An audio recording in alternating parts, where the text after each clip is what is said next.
Hello guys, so medyo pagoda ang inyong auntie ngayon. So ayun, sasagot lang tayo ng tanong ng isang sisi natin. Ang sabi niya kung may high blood daw ba siya ay pwede makaalis, parang ganun sisi. Tapos nagbibigay daw ba ng waiver at saka gamot ng pababa ng BP. Wow! Ang galing sumayaw at ang ganda. Ganyan ang mga dugong Pilipino. So actually wala ko sa lugar na para dyan, kasi ang meron po talagang makakaalam lang po talaga niyan is yung agency natin, at depende sa tie-up na agency natin na medical clinic. So bakit po sinabi po yan? Kasi based sa na-experience ko po, same din po ito nung may nagtanong sa akin nakaraan na about sa ano ba yun? HEPA. Yun. Kung makakaalis daw pag may HEPA siya.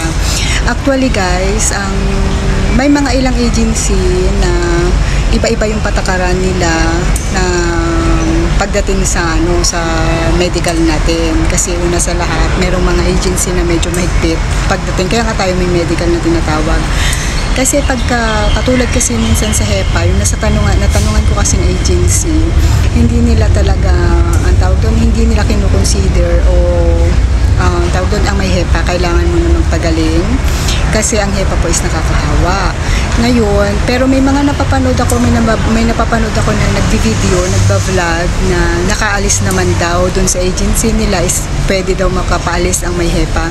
Kasi parang para sa akin is ganito lang po yan. Ano po ang silbi nung hindi ko kasi dinidiscourage kayo. Actually, ang inaano ko lang is para maging prepared din kayo. Ano po na paano nyo nasabi na kaya nga may medical tayo, kung makakapasa tayo sa medical or hindi. Kaya nga may tinatawag din na kung bakit nagpe-pending sa medical, kasi minsan may mga case na yung ibang mga pinapagawa sa atin, kaya nga tayo may mga laboratories na tinatawag. Ngayon kung hindi nyo, kasi usually lalo pag may baby kayo or may bata kayong inaalagaan, at saka yung sa mga matatanda, kasi pag mga matatanda, ang immune system niyan is mahina na. Ngayon, kung may HEPA kayo na active, paano na lang kumahawa nyo yung anong tawag doon, aalagaan nyo. Tapos lalo yung baby, maano din yung immune system niya. At saka yung mga bata ay kung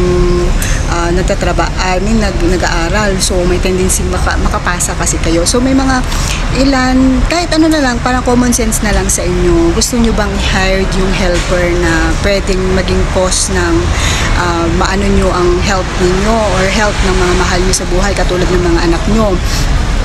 Kasi syempre ang mga Singaporean din, hindi ko masabing malilinis lahat, pero pagdating kasi sa health nila is health conscious sila, guys. So hindi ko pwedeng sabihin na oo, makakapunta ang may HEPA dito, ang may high blood dito, kasi pagiging kaya nga sila kukuha ng helpers para may katuwang sila, hindi para maging pasahin nila. So yun. Ngayon, kung may agency na pwede naman magpaalis na may HEPA kayo, maganda yon. So yun, kaya hanap kayo ng agency or yung mga video, kayo lang din na makakasagot niyan, depende sa magiging situation nyo. Pero yun nga, sa agency ko kasi is hindi nila ina-allowed yung mga may case na pwedeng makahawa. So yun.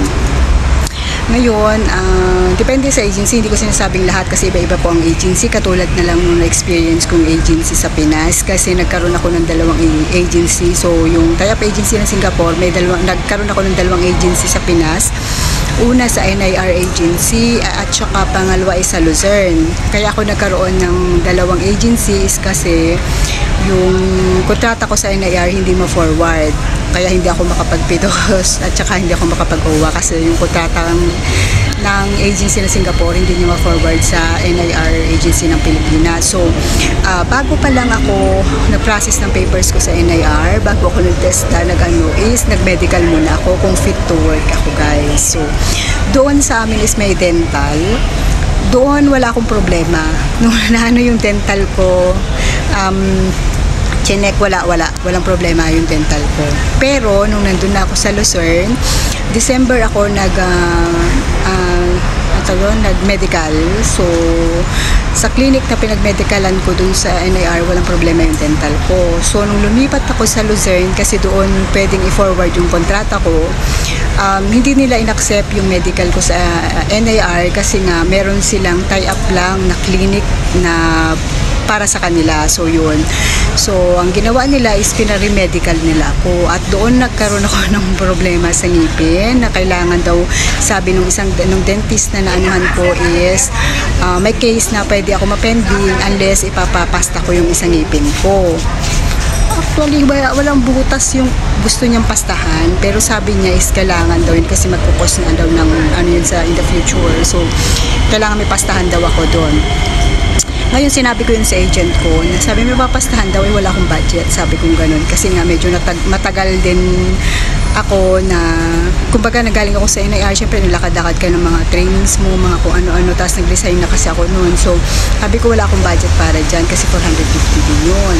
So, sabi niya, sige, kasi nga urgent na ako kasi ano na ako meron akong newborn kasi yung sa akin na anuhan ko, pagtatrabahuan ko. Ngayon, kailangan na nila akong i-prioritize talaga na makaalis kasi nga may hinahabol silang manganganak ng January 31 yung yung nakaschedule na ng cesarean yung amo ko, magiging amo ko. So, kailangan maka-flight na ako noon.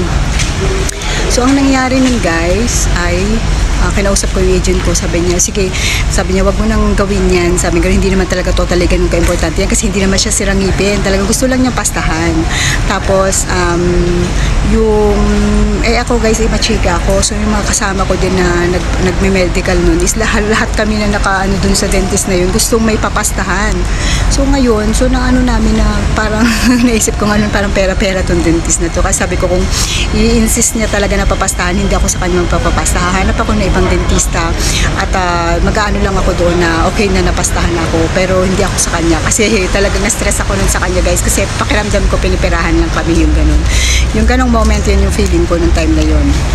Ngayon, sinabi ko rin dun sa dun sa agency namin sa Luzerne, kay Ma'am Cathy, sabi ko dun sa isang katiwalaan niya, dun sa lang, via text lang kami. Sabi ko, ma'am, paano to? Kailangan daw kong pasahan, ganyan, wala na akong budget para dyan. Tapos, ano bang kwan nito? Hindi naman to silang ngipin yung sa akin. Pero sabi niya, pastahan daw, may isa kong papasahan ng ngipin. Ngayon, yun, sabi niya, sige, wag na. Tapos, ngayon, yung agent ko, ganun din sabi, kakausapin na lang daw niya para hindi na daw ako napastahan. So, yun, hindi ako napastahan guys. Kasi hindi naman siya ganun ka-problema talaga nun sa akin. Parang hindi ko alam bakit gusto niya pastahan. Yun nga, sabi ko sa agent ko, last month lang ako nagpa-medical sa NIR, dun sa clinic na inano sa akin ng NIR. Wala namang problema sa ngipin ko. Bakit dito nagkaroon ako na kailangan pastahan?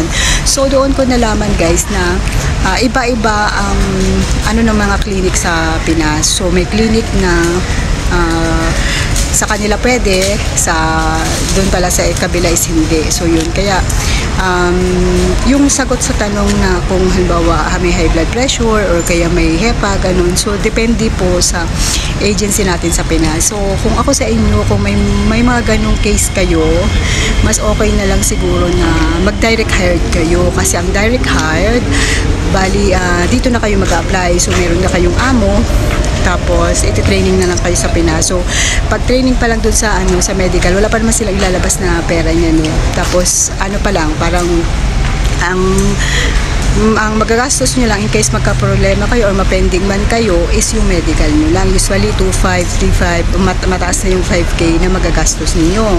Ngayon kasi pagka sa Pilipinas kasi kayo, alam ko iba-iba rin yung nila kasi sila hahanap ng employer nyo, ganun. Tapos syempre may magagastos din talaga din kayo ng medyo mas malaki. Unlike pag dito kayo sa Singapore, wala pa naman masyadong mga gastos talaga na malaki. Yung medical pa lang yung lalabas nila, di ba yung ganun.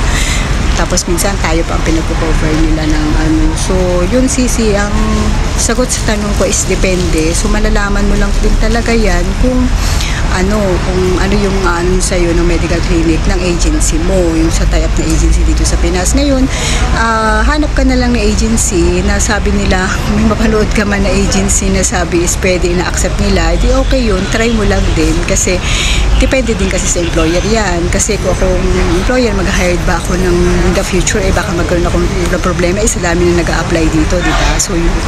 So yun lang, sana nasagot ko. Bye-bye.